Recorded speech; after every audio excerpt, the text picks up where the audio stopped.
Do you want to go ahead and read the opening poem? There is an opening poem? There is no opening poem.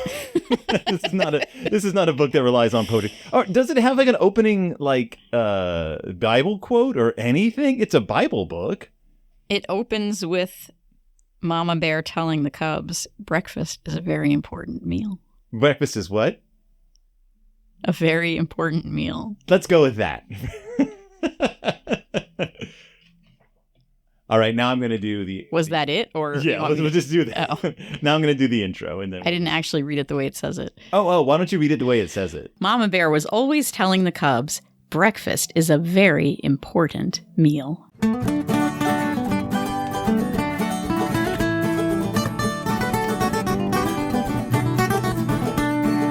Welcome back to Deep in Bear Country, a Berenstain Bearcast. I am your host, Phil Gonzalez, and this week, we've got a very special guest here to talk about a very special book, which led to a very special project, and the guest is probably the most special person in the world. Welcome back to the show, ladies and gentlemen, the intelligent, the hilarious, the lovely Elana. Hi, Elana. Hi, Phil. She is the best person. You haven't been on the show in a while. A really long time. I can't even remember. That's because I stopped kind of having guests on for a while. And it got hard. It's really hard to schedule around the person you live with. Just gonna let that go. I'm comfortable making demands on people I don't have like an emotional bond with, but I'd be like, to clear your schedule. We're talking about a child's book. What is this week's book, and why is this week's book so special? This was a special book. This is the Berenstain Bears Country Cookbook, cub-friendly cooking with an adult. And it includes 40 recipes. 40 whole recipes. Each one better than the last, I would say. No. What year is this from? Does this? I don't have the page in front of me. 2015. Okay, so this is a 2015 book. It's Mike Berenstain. Well, why don't you just give our listeners a bit of a rundown on what this book is? What is this book? This is a cookbook. This is, like, if you open it up and you flip through it, you'd say, this is a cookbook. There's a teeny tiny bit of artifice of story. It's divided into sections that are sort of treated like chapters. So there's a 5-paragraph story / introduction to breakfast, and they do the same thing for lunch, main dishes, and the desserts and snacks. And then at the end, there is a grace before meals, sweet facts about honey, and then a table of kitchen measurements. And the whole thing is, and then it ends with a quote, Bible quote. And then the whole thing is 96 pages. Now, it's interesting that it ends with a Bible quote, because this is a religious cookbook kind. It's a Zondervan book. Living Lights. Yeah, this is an official Zonder Kids release, but it doesn't really have. It's not like religious festivals or anything. No, not at all. There is some picture in here somewhere that was like a bunch of angels or something. I can't remember. I think it's like Joseph's brothers sitting around the table eating something on a completely unrelated page. And not that there's any pages that are related to the Bible in here at all.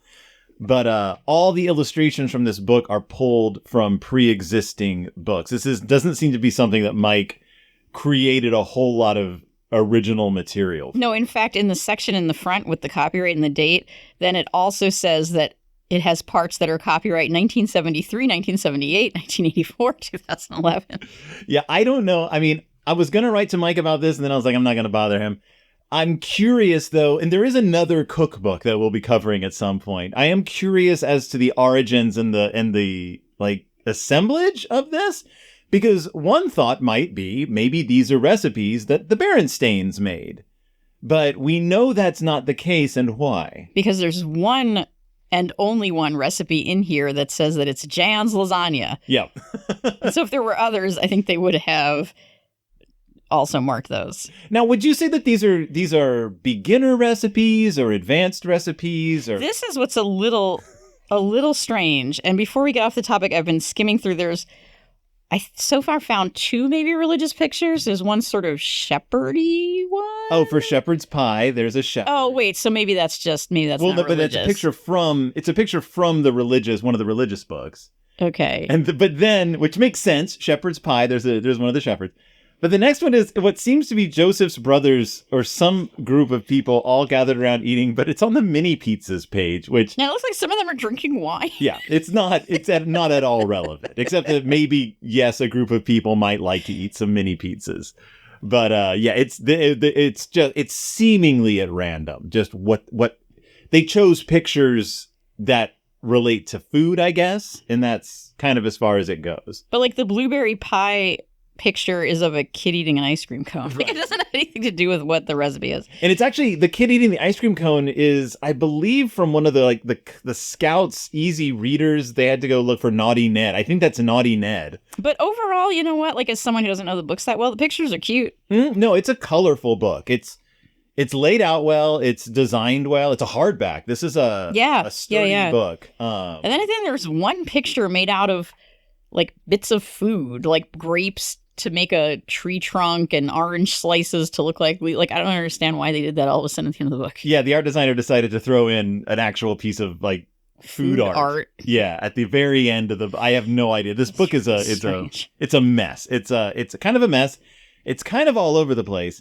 Yeah, so I would say what got me confused is I'm not understanding who this is marketed towards. The subtitle of Cub-Friendly Cooking with an Adult made me think it was going to be like these. We have a few really cute cookbooks from when Mitzi was little. There's one Molly Katzen one I can really think of that was made with it's like simple recipes, and it's written out with boxes of pictures that tell you what to do, so that the like very simple things, so the kid can primarily do it with an adult. Or it'll say like, have an adult slice 2 bananas, and then it says like, you know, put raisins on top of the bananas to be eyes, or I don't know, you know what I mean? Like, so I thought when it said Cub-Friendly Cooking that's what this was going to be. These are just recipes. Some are recipes, some are almost just arts and crafts projects, right? Like turkey shaped sandwiches. Some are like tuna sandwiches, and it's just make some tuna, put it on bread. You have a tuna. Like, yeah, there's a fruit salad recipe. But then there's a couple of recipes in there, like the lasagna, like the mac and cheese. That are recipes. Like the quiche, that are recipes that require like make a roux or... Yeah. Yeah, they're not... I don't think they're... Well, I don't know. I can't quite figure out what they're going for. And as far as the kid friendliness, like... In the lunch, you have mini pizzas. Then on the next page, you have spinach salad. And I'm like, good luck with that. Yeah, it's a legit spinach salad with like craisins and almond slices. Yeah, it's literally all over the place. Thematically, difficulty-wise. And the recipes aren't labeled like easy recipe, harder recipe. It's sort of a grab bag. Now, the reason I wanted Elana on the show is because you like cooking. I do. You are the person in the house who cooks for fun. Cooks also cooks, but yeah. But yes. So I was like, well, you have a ton of... You don't just have a lot of cookbooks. You have a very good cookbook literacy. Like, you understand what makes a cookbook work, as opposed to just... Because there's all kinds of cookbooks. But you can look at a recipe and go, this is a good recipe because it tells you how to do X, Y, or Z. So on a grading level, how do you rate the recipes in this as far as usefulness goes? Well, we should tell everyone that I can't truly answer this because you made all of these. Well, I didn't make all of these. No, but all the ones that we tested. Actually, that's not true. There was one that I threw in at the end because I thought it sounded really fun, and I'll save that for suspense. But that one was the most exciting of the ones we tried. But I would say that, here's what I will say. You don't always follow, like, you don't do a ton of cooking, and you did a lot of this. Like, I was doing an online Pilates class, and when I was done, you're like, I made the monkey bread, and I was like, well, when did you start this? So they must be pretty clear because you followed them. That's fine. You just made me think, though, when you said, like, you did all of these. I was like, I should have done, like, a Julie and Julia-esque, like, blog about each one. About each week I should have done it. We'd be here for most of the year. Also, it would have required me to, like, one week make, like, this very complicated lasagna. The next week, cut out turkey sandwiches that nobody would And also, it would have us eat a lot of meat that, as a primarily vegetarian family, we don't eat. Because one of the rules I had going into this was, if I'm going to make any of these things, I need to really follow the recipe to see if it works. And with the exception of one, we used all the correct ingredients. The one that we changed just because it was meat oriented, but I think I did a pretty good substitution. Should we talk about them? Let's talk about them, because I made 4 recipes out of this book, one from each section. Mm-hmm. So what were they? So the breakfast section, you chose monkey bread. Mm-hmm. And I've never made it, but I was just talking to my friend about it. And apparently this is just how you make monkey bread. Like nothing different, which isn't necessarily bad, but it's monkey bread apparently. Like you buy the pre-made biscuits and you cut them up and you shake them in sugar and you put them in the bundt pan. And it turned out like monkey bread. Yeah. And so this one I thought there was some kind of corner cutting, because I was like, buy Pillsbury biscuits. And I was like, all right, I guess maybe in real life It just says refrigerated biscuits. It's not, right. There's no brand crossover. That's very true. It doesn't specify brands. It says buy refrigerated biscuits. And I was like, well, I bet when you make real monkey bread, you roll out the dough. But I guess that's just not a thing. I think this is one of those quick recipes that anyone can make. But it was fun to shake the bag with the pieces of dough in it. Like I actually had a good time. It gets a little old, but I had a good time. But I made the monkey bread, and it ended up, I'd say, looking like the picture. Oh yeah. Yeah, and it tasted like it's supposed to taste like. I would say it worked 100%. It's dense. Yeah. It's a lot. And it's a lot. I may have eaten a bit more monkey bread than is probably healthy for one human being to eat, because it was just there. And I was like, I made it. I paid for all the ingredients. I'm going to eat my monkey bread. And then I did, and I regretted it. But I didn't regret it because it was very good. It's just dough and we shouldn't forget that many of the recipes, though not all, involve the use of honey. No, that was one of the weird things. They act like it's a theme, but it's kind of not. Okay, well, I say several of the recipes. The monkey bread doesn't. It doesn't? I thought it had honey in it. Oh, that's funny. It does, but there's nothing to make you notice that. Right. It's a lot of honey. No, it's 2 tablespoons out of... The other recipe had a lot. There's another recipe that had a lot. We'll get there, yeah. Yes. Yeah, so because I started with that, I was like, oh, that must be the theme, is of course the bears put honey in everything. But they don't. I mean, some of the stuff has honey and some of it doesn't. Like, I don't know how you would work honey into lasagna, but, you know. But there's another one this is a recipe, quote unquote recipe, we didn't make for a sub sandwich. That's right.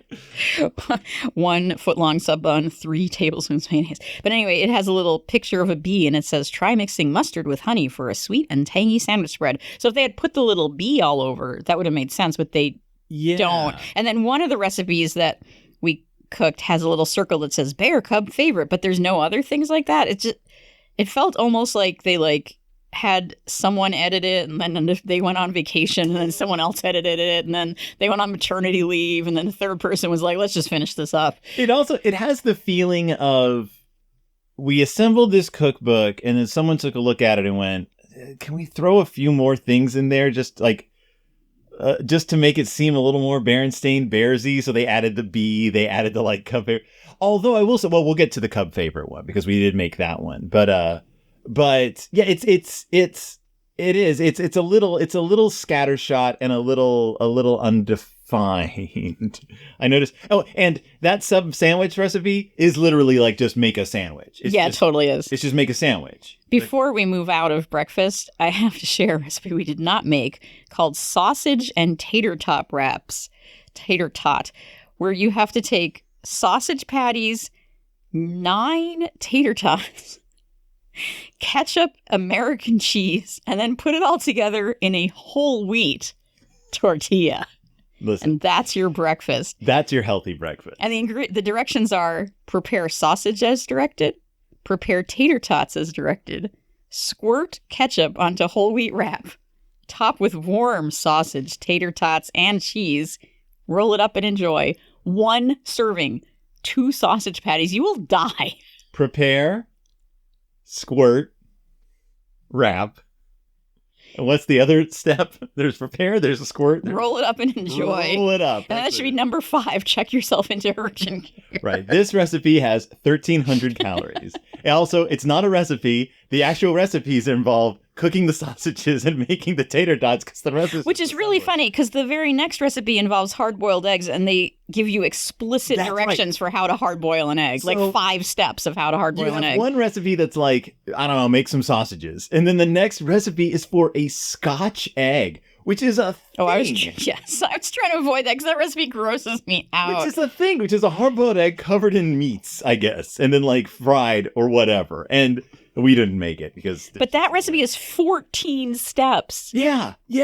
Partly because literally, like, as water begins to boil, reduce heat to low. Like, half of those steps, oh my gosh, 8 of those steps are how to make hard-boiled eggs. Which is probably the easiest thing to do in this. I stand by my assessment that this was edited by at least 3 different people. Well, and what's funny is, like, a submarine sandwich or little sandwiches cut into the shapes of turkeys, great. Kids are going to be like, sure, I'll eat that. But then you show them a picture of a Scotch egg. It looks unappetizing. It looks like something went wrong. It's ground meat with an egg in the middle of it. And I just can't imagine a kid being like, just like the Berenstain Bears eat. There's not even any Scotch people in the Berenstain Bears universe. Yeah, it's not good. Should we move on to lunch? Lunch. So what's the story with lunch? The bears eat lunch. They wash their hands. Mm-hmm. And they are going to have some ice cold milk and fruit with mini pizzas. Woohoo, shouted brother as he headed for the sink to wash his hands. Now... And they show them eating, but not eating what they're talking about. I don't know if Mike wrote this narration. It doesn't read like him. It might be Mike, but it also just might be someone else. I have no idea.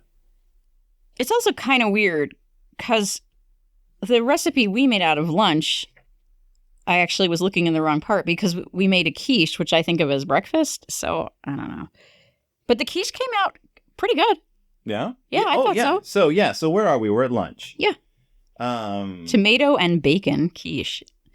But we are skipping banana and peanut butter sandwiches, which is... Well, that one makes sense to me because that's something a kid would enjoy making. Right, which is followed, though, by creamy chicken noodle soup. Yeah. Which has a ton of ingredients, including rosemary, thyme, celery, salt. But also is really also a bunch of fake canned stuff, right? Isn't it? If I remember right? Frozen vegetables. It calls for frozen vegetables. I thought it had the base, I thought was... Oh, cream of chicken? Yeah. The 2 bases are cream of chicken soup and cream of mushroom soup. So it's like, make some soup, make more soup out of the soup. Which isn't a thing you don't do. You are the master of the house at turning soup into more soup. That's true, actually. Alana will make... I literally did that yesterday. Alana will make like a cauldron of soup, and then she'll be like, this is fine. And then the next week we'll have a different soup that's amazing, and we'll eat it and we'll love it. And then she'll go, you know what, though? That was last week's soup. I just made new soup out of it. So, legitimate. Crustless tuna sandwiches, lettuce wraps, mini pizzas, spinach salad, shepherd's pie sub sandwich, and then we get to what I made, which is the tomato and bacon quiche. Talk about that for a minute. You substituted some sort of veggie sausage, and that was good. Yeah, we discovered that for some reason, finding a pre-made pie crust without lard is hard. Yeah. I don't understand almost that. Every pre-made pie crust has lard as an ingredient. I don't even remember where I ended up getting the one I used, but... We even had a wild, unusual thing in our neighborhood where I think Pillsbury, which is located here in Minneapolis, donated like 18,000 pie crusts somewhere like right near here. And the whole neighborhood was going over and getting like boxes and boxes of free pie crusts. And they had lard, so we couldn't. Yeah, it happened the same time this was happening, and it was like God was laughing at us. Like there was an article in the Star Tribune about those pie crusts. It was so weird. An abundance of pie crusts. The whole neighborhood is, yes. And we thought about making it from scratch, but I agree with you. The idea here was to make what's in the cookbook. So we didn't want to unshortcut by hand making. Now, I've never made a quiche. This was a new thing for me. Turns out, not that hard. Did you have trouble figuring out when it's done? That's always actually my trouble with quiche. No, I just kind of cooked it a long time, and then I took it out, and I think it was done. I liked it a lot, and Mitzi ate it, and she often is not big on egg things. The thing to give it a thumbs up. it says let's stand 10 minutes before serving. I think that's because of that, like, quiche continues cooking out of Yeah, it's just a regular quiche thing. Yeah. So that was the thing. But like I would eat this again if you made this again. Like the monkey bread was like, oh, hope we're having a party because, you know, I mean, it was good. But this I would just be like, great, thanks. Made the quiche. Yep. Yeah, it was good. Yeah. We got turkey-shaped sandwiches, and now we're on to dinner. Yeah. What's the story with dinner? These just aren't stories. I'm just not even. No. They do talk about brother and sister being hungry when they get home from baseball practice.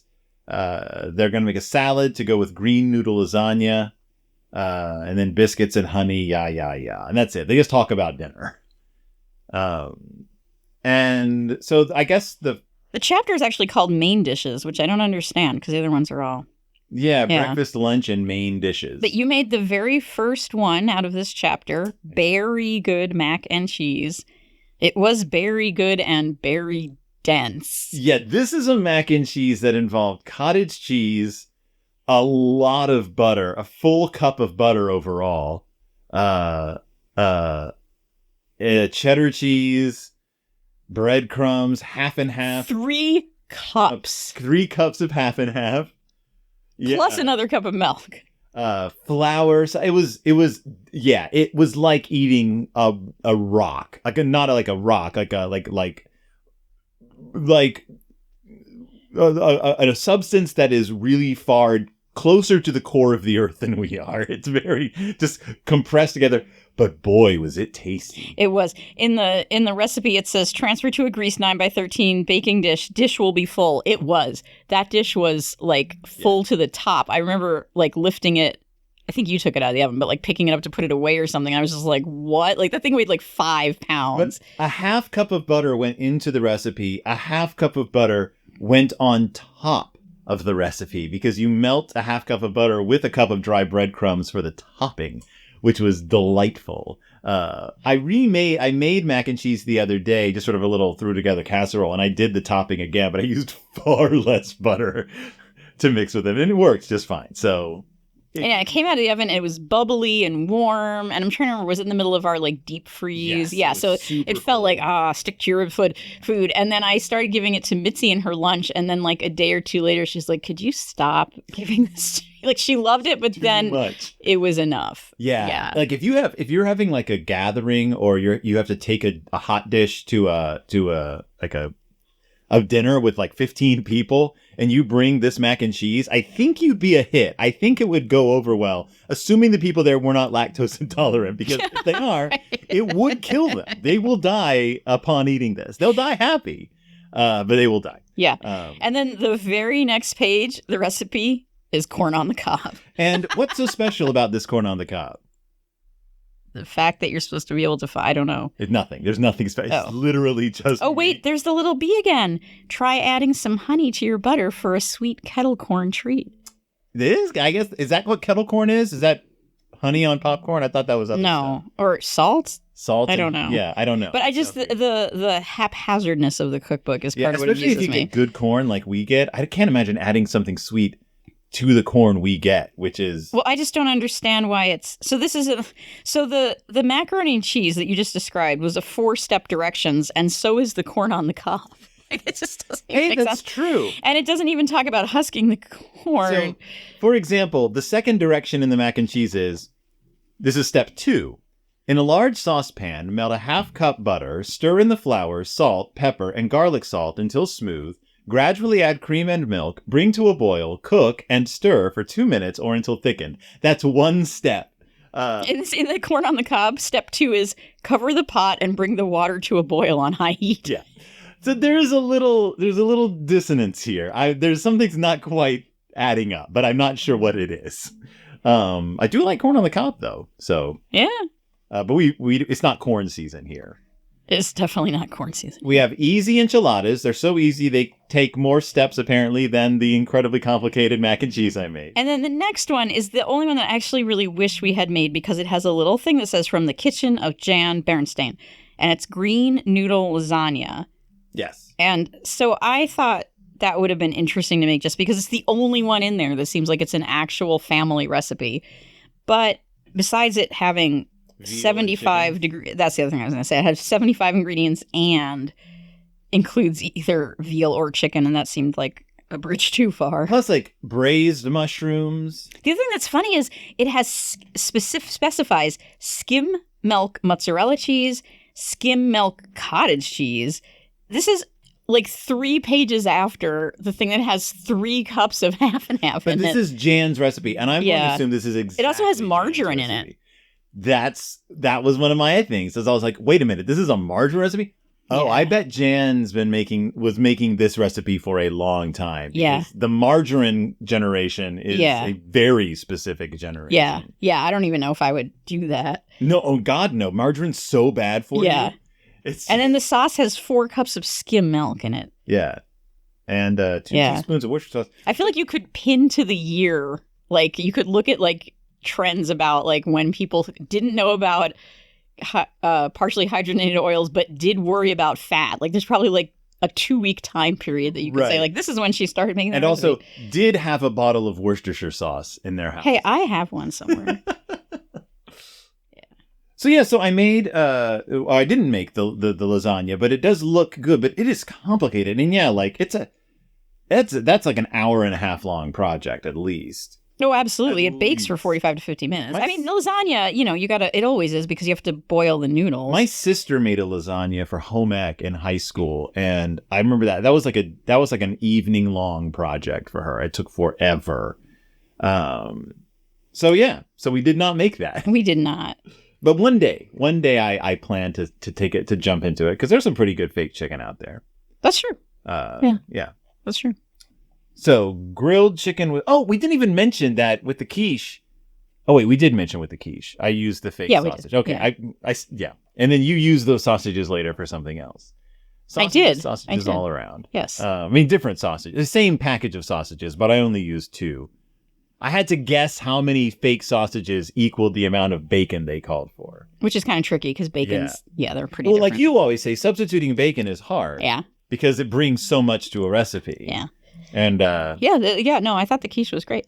Should we move on to desserts and snacks? Oh, we're not going to cover meat and potato kebabs another complicated recipe, red beans, sausage, and rice. And it's just a recipe for red beans and rice, baby, with chicken broth and bay leaves. Yeah, and Creole seasoning. Parsley. Yeah, Creole seasoning. Wow, we should make that. Yeah, I would make that. That's also another one with a lot of ingredients. Yeah, that's the other thing I find fascinating. So some of these are like buy pre-made biscuits or whatever, buy a pre-made pie crust, and then others are like not. Yeah, like others like, go down to the bayou and get yourself some real Creole seasoning. You're like, oh, okay, Mike, that sounds like a great idea. And then the page after that has this recipe that's called skillet fried potatoes, but what it actually is literally tater tots with it's kind of cute, but with a smiley face made out of a tomato nose, a green pepper smile mouth, and I can't figure out an olive. Oh, sour cream eyes with then olive like irises in them. Which also means you have to have individual skillets. Because this wouldn't supposed to make this wouldn't make any sense. No, it says it's 4 to 6 servings. But then why have a face on it? A face doesn't work if you're each taking a scoop off the stove or whatever. I don't know. All I'm saying is this is one of those recipes that's more of an arts and crafts project. Definitely. It's more about assembling a face than it is about just eating tater tots. Also, 7 steps.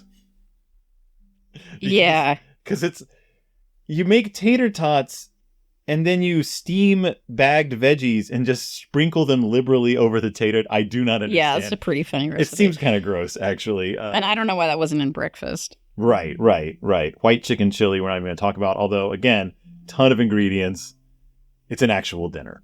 So again, cub-friendly cooking. Yeah. So then, over the river and through the woods to Gramps and Grants we go. We're on to desserts. Desserts and snacks. Yep. And so there's some pretty cute stuff in here. I feel like desserts are the obvious go-to with kids. There's one that we did not make. We were intrigued by called Cola Cake. Yes. It has a cup of Coca-Cola in it. I kind of feel like I want to go back. I'm sure it's like diabetic-inducing sweet. Well, what's interesting is, so we have the applesauce. There's a recipe for applesauce, which looks pretty good, actually. Like a decent recipe for applesauce. It's definitely sweet, flavored with honey and sugar. There's banana I don't think it's a good recipe, though. It tells you to chop apples, put the chunks in the microwave, poke a fork to see if they are super tender. It literally says, see if the apples are super tender. If still firm, microwave again for 2 to 3 minutes. That is not what you do.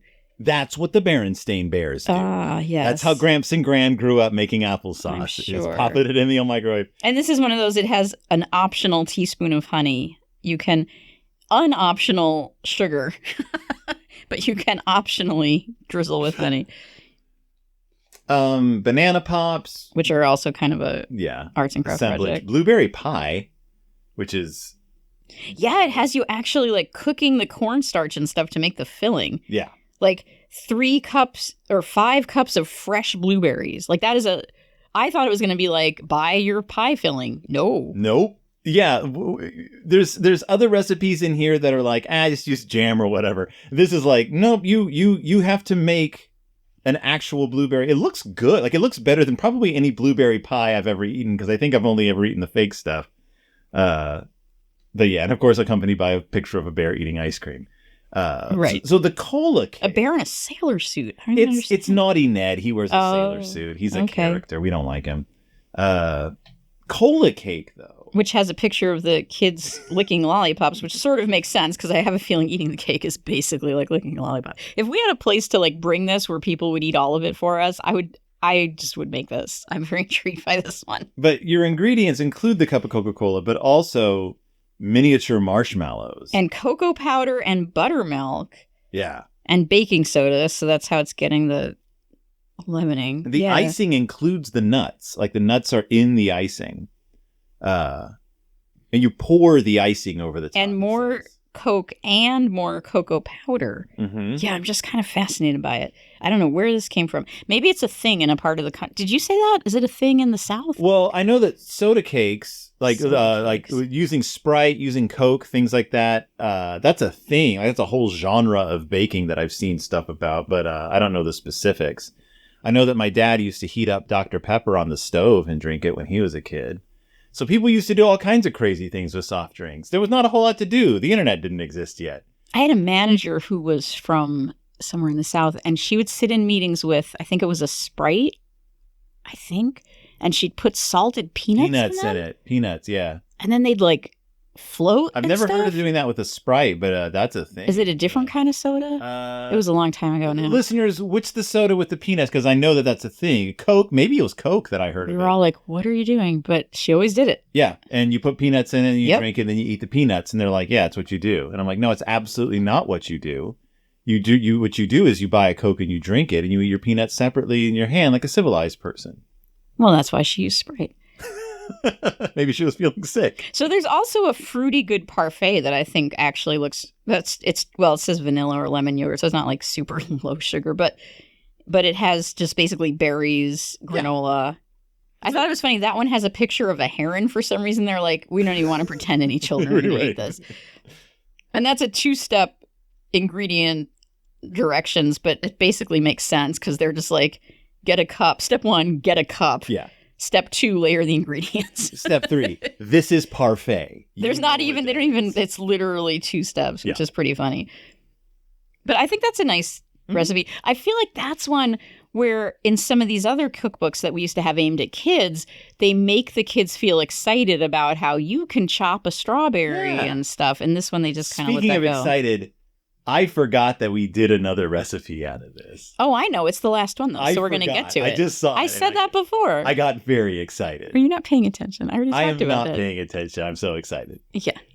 So the 4th planned recipe that you did was the honey hunt cookies, because you wanted to make one thing out of every chapter. Right.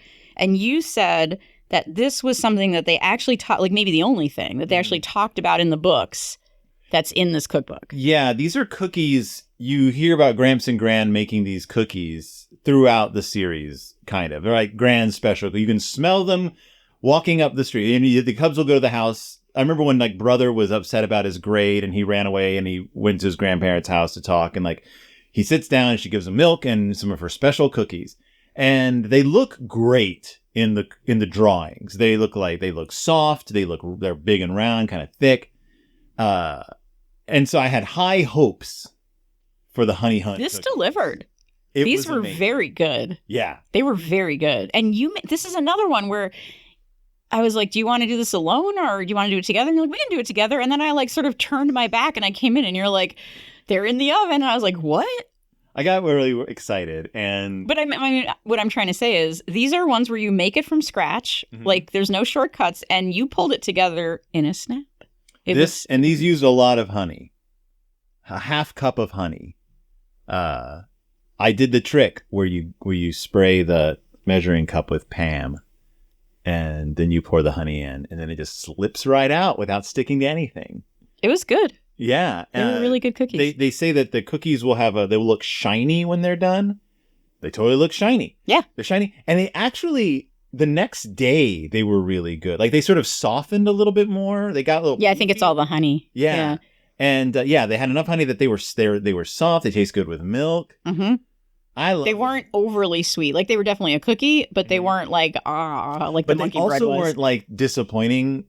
They weren't for non-chocolate cookies. It's true. They were like, oh, these are they weren't like eating sugar cookies where you're just like, it's just flour and some sugar. It was like, oh no, this has like a flavor profile to it. Yeah. I was happy. I would make this. Yeah. They're very unspecific. They say drop spoonfuls of dough. Yeah. And I was like, okay. That's true. You needed more direction around that because you had trouble because they were cooking at different rates because they weren't all the same size. And also it says 7 to 10 minutes, which is actually kind of a big range. And then when your cookies are all different sizes, that was probably the hardest part. And the dough is really sticky. It has so much stuff in it that it it sticks to everything. And so getting it out of the spoon was hard. You got to maybe play around with that a lot. But they melt so quickly in the oven that you can kind of tell like how they're like, okay, that size is like that amount is going to be this. Also, size. It makes 24 cookies. That's a nice amount. A lot of cookie recipes make like 4 dozen and there's 3 of us. We don't need that much. Like our freezer is full of parts of like I made cookies and now we need to freeze the rest to make them must stop eating them. So this was a good amount it was perfect. It was a great recipe. Well, great recipe. There's nowhere to go but up from here. Like the next thing in this book has got to be just the piece de resistance. Well, especially because we're basically at the end of the cookbook, too. You save the best for last. Right. So what is the final thing that we made? This was like the extra credit is, I don't know, the book was laying on the table or something, and I happened to just flip through it. And there was this mug brownie I saw, and I was like, I would love to eat a mug brownie tonight. I never actually make them. Sometimes Mitzi has looked them up online and made them, and I was like, ooh, that sounds fun. And so did we all do it or just me? We all made the mug brownies. And they were horrible. I think I finally threw mine away. I never waste food. You never waste food. You certainly never waste chocolate. I actually saved it for the next day to hope that it would like somehow be better if it like dried out. I tried pouring coffee over it. I was like, these are good ingredients. I told you, ladies and gentlemen, Elana does not believe in wasting food. She will save a soup. If she buys something at a restaurant that is inedible, she'll figure out a way to work it into another recipe just so leftovers, yeah. She'll use a recipe as an ingredient and go from there. I'm always amazed by it. Like, I'm always impressed. This was not salvageable. It was so bad. I don't even know why. The texture was terrible. It doesn't have anything to rise in it. It's flour. That's true. We were actually thought it was kind of cool because it's vegan. Yeah, we thought that was sugar, intriguing. Cocoa powder, salt, oil. And actually, oil and then 2 tablespoons of either milk, coffee, or water, which are actually very different things. Those and we all went with the coffee because that's such, like that's often even for Mitzi, like she knows that makes chocolate taste better. We have other like cake recipes and stuff that do that. And no. Yeah, I don't know if it would have been better with milk, but there's no like... like baking soda or baking powder or whatever in it. Like there's nothing. Oh, there's no egg. There's The no other egg, thing yep. that was funny is, so this one in the directions, step number 3 tells you to microwave it and then says it will be done when it's springy on top, but still a bit gooey, like the very best brownie. None of the other, that's like a little bit of like, storytelling in the middle of the recipe. None of the others do that.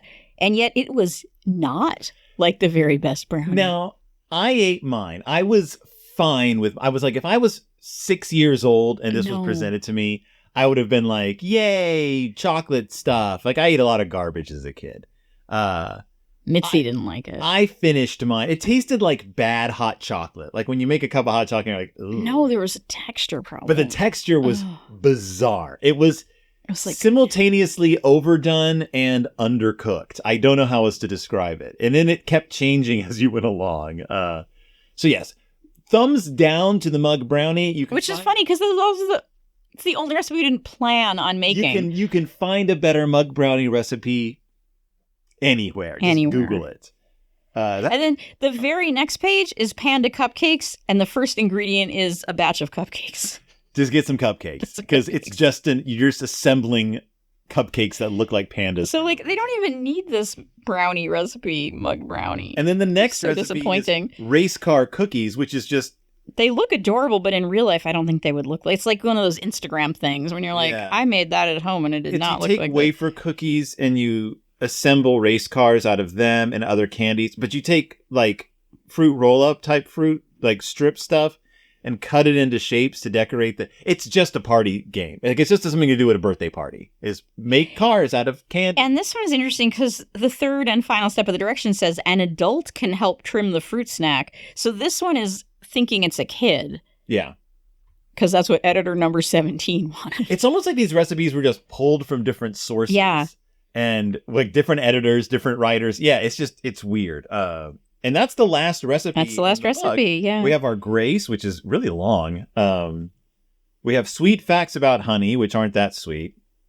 Except it does say the measuring cup. It does. Which I didn't read here. I've seen on other things. A little nonstick cooking spray. Honey is sweeter than regular white table sugar. Honey is the only food produced by insects that humans eat, which is not true. Because now people eat like crickets, which are just insects. But that's not the food. We don't eat the crickets' food. We eat the crickets. Do the crickets produce food? I guess they produce crickets by making crickets, but I don't think that counts. If someone ate like a baby, you wouldn't say you're eating that person's food. You would just say you ate a baby. Would you? I mean, you would eventually. You'd get around to it. You probably wouldn't be speaking to that person, though. And then the most helpful part of the book, a measurement conversion, couple of pages. If you're using a Berenstain Bears Cookbook for your reference. You're like, oh, God, how many tablespoons and a teaspoon and a cup and grab the Berenstain Bears book. I mean, it's handy. I did not know that 8 pinches equals 1 tablespoon. So, guess that's what it says. And then it ends with a quote from Corinthians. And what is our quote from Corinthians? So whether you eat or drink or whatever you do it all for the glory of God. Because this is a religious book. That sounds like a really I can only think that Zonder Kids was like, we want to expand a little bit. We want to put out another book. And Mike was like, how about a cookbook? And they were like, great. Just throw some Bible quotes in there for us. Because that's literally it. This is not. It's also just a weird quote. Maybe if you knew it in context. But it just sounds like the whatever you do is like, it's not even really a quote about food. Right. No matter what you're doing, do it for God. I don't care. Make a turkey sandwich, make a club sandwich, make a terrible mug brownie. They don't mention mug brownies that often in the Bible. So there's only so much they can quote from. So when I first saw the book, when we first flipped through it and picked the recipes, I was confused because it is so obviously just haphazard. Mm-hmm. And I had pretty low expectations because I figured the recipes themselves would be like that. That wasn't true. Like actually, setting aside the mug brownie, the other 4 out of 5 were good recipes. They were weird because they were just so all over the place, but they all worked really well. You followed them really well. It's a skinny cookbook. It's not overwhelming. Like I have all these cookbooks that are like 600 pages. This is not. It has pictures of everything, which is really That's nice. handy, yep. It's really clear layout. Like it, the ingredients are separated. Like in Joy of Cooking, my pet peeve with Joy of Cooking is they'll be like, and then add, and then you're like, I didn't see that and I forgot to buy it. Like it's sort of embedded in and this isn't. It's really easy. So, and the pictures are really cute. I mean, I know they're recycled, but I only know that because you told me. I wouldn't know otherwise. So I think it's fine. It's just weird. Like it's sort of solving a problem that I didn't know existed. Yeah, I mean, like with any cookbook, you'll probably find like the few recipes in it that you want to make. Well, so if you in a bookstore, were you putting this together? Would you put it with your cookbooks? Would you put it with your children's books? Like, I don't understand. So in our bookstore, in the bookstore where I work, because I work at a bookstore on Sundays, in the children's section, there is a shelf that has art, music, and food. And so we would put aimed at kids? Aimed at kids. So we would definitely put this in the kids' cookbook. Yeah, because I don't think I'd put it with cookbooks. No. Even though in the end, that's what it is. Right. If anyone's looking for a book like this, though, I think they'll go into the kids' section. Now, you can only buy this book in hardback. This book is not available as an ebook. Oh, really? Right. Which is why I just had to have this copy of it. But there is another Berenstain Bears cookbook that's very much like this, and it's the Holiday Cookbook, which I have not made anything out of yet, but which we will definitely be returning to discuss. Yeah, this was fun. Future date. Yeah. And didn't we take lots of pictures? We took pictures, which if you're watching this on YouTube, you have already seen some. Oh. Maybe I'll post some of those photos to the Deep in Bear Country Facebook page. Go there and follow along, I guess. But do you have anything else to say about this book? No. And it's still a little baffling to me. You couldn't see Elana's face, but she looked suddenly lost, like adrift. I continue to be confused by it. But the recipes we made were good. I think we should make Jan's lasagna one day. We should adapt it. We don't have to worry because it's not for the podcast, so we don't have to worry about being true to the recipe. Because I don't think I want to use margarine and low fat. Right. And maybe I'll get around to asking Mike about the origins of this thing. I don't know. I don't like to bother him. So, I guess if you're trying to do kind of an expansion, like you already have all the books. What else could we get people to buy? We could make some stuffed animals. We could make a cookbook. I mean, they're still doing that, the activity books. Like in a sense, I guess it makes sense. Yeah, it makes more sense than some of the stuff they've put out there. If a bookstore is going to have a food for kids section and you look at it and you think, wow, we could get a book on that shelf, and then they do. I guess just in my mind, I would have themed it a little more specifically. Like, maybe a little more rustic or a little more like. Yeah, is it all about honey? Is it about things your kids will like? Is it about things your kids can make with you? Have more things that we've seen in the books. Like, even if there's a way to like make the treats that brother and sister bought at the store, Yeah, like there was a whole book that I think I was a guest on where they like try to change up their diet. Yep. Or how about or even like Raffish Ralph's Riverboat Stew. Like, right. Something like that. Like, I don't know, here's the sandwich that brother brings to lunch every day. Yeah, like Too Tall's Tough Guy Cookies or something. Right. I'm surprised that it didn't go in that direction. But they're probably, hampered by the available images that they had. Like Mike was like, I'm not drawing anything. I wonder where they got these recipes from. We may never know. I mean, it may just be like whatever the publisher had the rights to. Who knows? I wouldn't be surprised if those like race car cookies exist in another kid's cookbook somewhere. Is it somewhere. Like clip art version, like essentially clip art recipes? I don't know, but there is.